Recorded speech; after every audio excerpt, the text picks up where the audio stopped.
Hello student, welcome to study with Shatarupa. তো আমাদের জন্য একটা গুড নিউজ এসেছে পিএসসির তরফ থেকে অ্যাসিস্ট্যান্ট টিচার্স আর কি টিচার্সের নোটিফিকেশান। তো তার জন্য কি যোগ্যতা লাগবে সেটা আমি একটু বলে দিই। যদিও তোমরা সবাই জানো অনার্স লাগবে আর সাথে বিএড লাগবে, বিএড মাস্ট, ঠিক আছে, বিএড ছাড়া হবে না। আর একটা কি লাগবে, অনার্স প্লাস তোমার যদি এমএসসি করা থাকে সেটা, আর হচ্ছে বিএড, ঠিক আছে, দুটো ক্ষেত্রে বিএড লাগবে। তো অনার্স আর বিএড আর honours plus MSc plus B Ed এর মধ্যে কি পার্থক্য, শুধু মাইনেরই পার্থক্য, ঠিক আছে। তো যাদের এমএসসি নেই তাদের যদি অনার্স থাকে আর সাথে যদি বিএড করা থাকে তারাও কিন্তু পরীক্ষায় বসতে পারবে। ওকে, তো আমি সিলেবাসটা দেখেছি। তো লাইফ সায়েন্সে যে 3টে পার্ট আছে তার মধ্যে আমি জুলজিটাই তো, আচ্ছা আর একটা জিনিস বলে দিই, তোমাদের সাবজেক্ট যদি জুলজি হয় তাহলে পাশে বটানি থাকতে হবে, আর যদি বটানি হয় পাশে তাহলে তোমার জুলজি থাকতে হবে, আর যদি ফিজিওলজি হয় পাশে তোমার বটানি আর জুলজি থাকতে হবে, ঠিক আছে। ওকে, তো আমি যে সিলেবাসটা নিয়ে কথা বলছিলাম, যে জুলজি যে সিলেবাসটা দেখলাম তোমরা সবাই দেখেছো, 100 নম্বরে হবে পরীক্ষাটা। তো ওখান থেকে আমার কিন্তু অনেকগুলো চ্যাপ্টারই কিন্তু পড়ানো হয়ে গেছে, ঠিক আছে, ডিটেলস প্লাস এমসিকিউ, যেরকম রেপ্লিকেশান, ট্রান্সক্রিপশান, ট্রান্সলেশন খুব ভালোভাবে আমি পড়িয়েছি। দেন তোমার histological structure, liver, pancreas, pituitary এগুলো পড়ানো হয়ে গেছে। ক্লাসিফিকেশান দেখবে প্রথমেই রয়েছে ক্লাসিফিকেশান, আমি পড়িয়ে দিয়েছি। ক্লাসিফিকেশানের উপর অনেক কটা ক্লাস দিয়েছি আমি, প্রত্যেকটা ফাইলাম ইন্ডিভিজুয়ালি পড়িয়েছি, প্লাস সাথে তোমার এমসিকিউ তো রয়েছে। এছাড়াও কিন্তু আমি ডেভবায়ো অনেকটা করে দিয়েছি, পড়িয়ে দিয়েছি। তো তোমরা যারা ক্লাসগুলো দেখোনি আমি সব প্লেলিস্টে আর কি রেখে দিয়েছি ফোল্ডার বানিয়ে, তোমরা অবশ্যই ক্লাসগুলো দেখো। আর যেগুলো পড়ানো হয়নি সেগুলো তো আমি পড়াবো, যেহেতু আমাদের ক্লাসিফিকেশান পড়া হয়ে গেছে। তো আজকের ক্লাসে আমি ওই ক্লাসিফিকেশান থেকেই কিছু কোয়েশ্চেন রেখেছি, 10টা মতো এমসিকিউ রেখেছি, তোমার ইনভার্টিব্রেট ক্লাসিফিকেশান থেকেই রেখেছি। তো ক্লাসটা তোমরা দেখো। আর যেহেতু আগে অনেক ক্লাস হয়ে গেছে প্লেলিস্টে দেওয়া আছে, আমি বলবো ওইগুলো একবার দেখে নিও। স্পেশালি তোমার মানে স্পেশালি না, মানে সব ক্লাসই ইম্পর্টেন্ট, ইকোলজি থেকে শুরু করে রেপ্লিকেশন, ট্রান্সক্রিপশন, ট্রান্সলেশন এগুলো সব আমি মানে খুব মানে কি বলবো, মানে ধরে ধরে পড়িয়েছি। তো ছবি এঁকে এঁকে পড়িয়েছি, তাই বারবার বলছি ক্লাসগুলো অবশ্যই দেখো, কেমন। ওকে, ফার্স্ট কোশ্চেন দেখো কি বলেছে, টিনোফোরা লার্ভা কোনটি? টিনোফোরা লার্ভা কোনটি, দেখে নিয়ে অ্যান্সার কি রয়েছে, সিলিপিড, ঠিক আছে। ওকে, নেক্সট কোয়েশ্চেন দেখো কি বলেছে, একাইনোডার্মাটা লার্ভা কোনটি? এইগুলো না, লার্ভাগুলো না একটু পড়বে, হ্যাঁ। একাইনোডার্মাটা লার্ভা কোনটি, দেখে নিয়ে অ্যান্সার কি রয়েছে, বাইপিনারিয়া।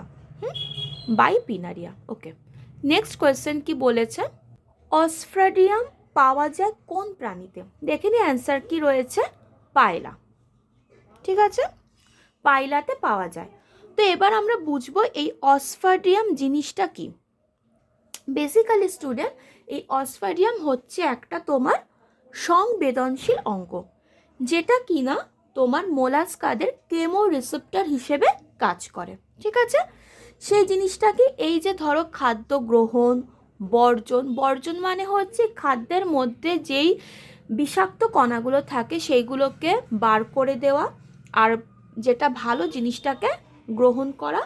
এছাড়া হচ্ছে বডিতে ওয়াটার ব্যালেন্সটাকে ঠিকঠাক রাখতে এই অসফাডিয়াম হেল্প করে, বোঝা গেল।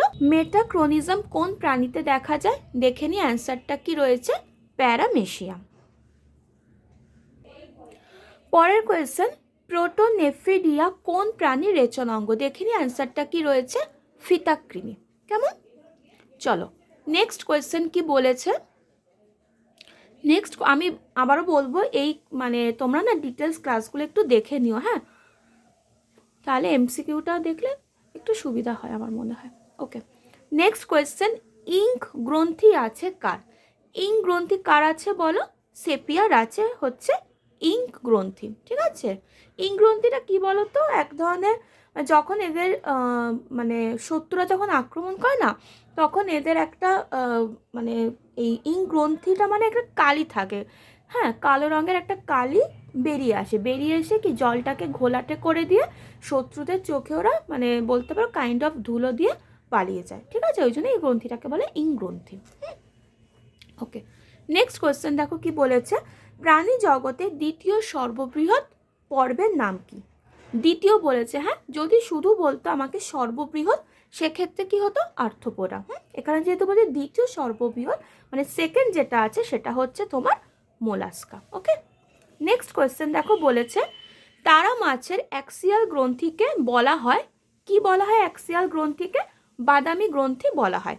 এবার একটু বুঝিয়ে দিই এই অ্যাক্সিয়াল অর্গানটা কি। এটা হচ্ছে তোমার স্টুডেন্ট একটা টিস্যু, একটা ইলংগেটেড কমপ্লেক্স টিস্যু, যেটা তোমার কি করে না, ওয়াটার ভ্যাসকুলার সিস্টেমটাকে আর কি মেনটেন করে, হেল্প করে, আর হচ্ছে হিমাল সিস্টেমে হেল্প করে। আবার এটাকে তো বাদামি গ্রন্থিও বলা হয়, প্লাস এটাকে কিন্তু তোমার একাইনোডার্মসের হার্ট হিসেবেও কনসিডার করা হয়, ঠিক আছে? তো এটাকে আমি বাদামি গ্রন্থি, আজ আমি পাশে এটাকে হার্ট বলেও লিখে রাখছি, হ্যাঁ। একে কিন্তু একাইনোডার্মসের হার্ট বলেও কনসিডার করা হয়। ওকে, চলো নেক্সট কোয়েশ্চেন কি বলেছে, বট্রিয়েডাল টিস্যু কোথায় পাওয়া যায়? ওকে, দেখে নি অ্যান্সারটা কি রয়েছে, যোগ। যোগদের এই বট্রিয়েডাল টিস্যু পাওয়া যায়। জিনিসটা কি, এটা হচ্ছে তোমার একটা গ্রেপ লাইক স্ট্রাকচার, মানে টিস্যু কি অনেকগুলো সেল মিলিয়ে একটা টিস্যু তৈরি হয়, তো এই সেলগুলোই তোমার একদম মানে কি বলবো না, গ্রেপ লাইক একটা স্ট্রাকচার তৈরি করে, ঠিক আছে? এটা কোথায় পাওয়া যায়? সিলোমে পাওয়া যায়। বেসিক্যালি এটা হচ্ছে এদের এক্সক্রিটরি সেল, যেটা হচ্ছে তোমার ক্যালসিয়ামকে এদের সাইটোপ্লাজমে স্টোর করে রাখে, ঠিক আছে? আর এটা বেসিক্যালি যে ফ্রেশ ওয়াটার যে লিচিসগুলো আছে তাদের দেহে পাওয়া যায় এই বট্রিয়েডাল টিস্যু। ওকে, নেক্সট কোশ্চেন দেখো কি বলেছে, ওবেলিয়া হলো মানে ওবেলিয়া কি? ওবেলিয়া হলো, দেখে নি অ্যান্সার কি রয়েছে, ডাইমরফিক। জিনিসটা কি ওবেলিয়াটা একটু বলে দিই। ওবেলিয়া হচ্ছে তোমার একটা প্রজাতি, হাইড্রোজোয়ানদের একটা প্রজাতি, যেটা তোমার হচ্ছে নিডারিয়ার অন্তর্গত। তো একে ডাইমরফিক বলা হয় কেন? কারণ এদের দুটো পর্যায় দেখা যায়, দুটো স্টেজই দেখা যায়। কি স্টেজ দুটো? একটা হচ্ছে পলিপ দশা, আর একটা হচ্ছে তোমার সরি মেডুসা, ঠিক আছে? এই দুটো দশা দেখা যায় বলে এদেরকে ডাইমরফিক বলা হয়। ওকে, তো এই ছিল স্টুডেন্ট ক্লাসিফিকেশান থেকে 10টা প্রশ্ন। আশা করি তোমাদের ভালো লেগেছে। তো ক্লাসটা দেখো, আর ভালো লাগলে বন্ধুদের সাথে শেয়ার করে দিও। এর ডিটেলস ক্লাস আমি দিয়েছি অনেক আগে, আমার পড়ানো হয়ে গেছে। আমি দেখলাম সিলেবাসটা যে আমি অনেক চ্যাপ্টারই কিন্তু কভার করে নিয়েছি। তো তোমরা একটু সিলেবাস দেখে, আমার সব প্লেলিস্ট করা আছে, প্লেলিস্ট থেকে ক্লাসগুলো দেখে নিও, ডিটেলস প্লাস এমসিকিউ। বারবার বলবো আগে ডিটেলস দেখবে, তারপর এমসিকিউ দেখবে, কেমন? কারণ কনসেপ্টটা ক্লিয়ার করা বেশি দরকার। তো ক্লাস ভালো লাগলে লাইক করে দিও, শেয়ার করে দিও, কমেন্ট করো, আর নতুন হলে চ্যানেলটাকে সাবস্ক্রাইব করে দিও। তো চলো আজকে তাহলে এত অবধি থাকলো। নেক্সট ক্লাসে আমি একটা কোনো নতুন টপিক পড়াবো, ঠিক আছে? তো সবাই ভালো থেকো, সুস্থ থেকো, টাটা।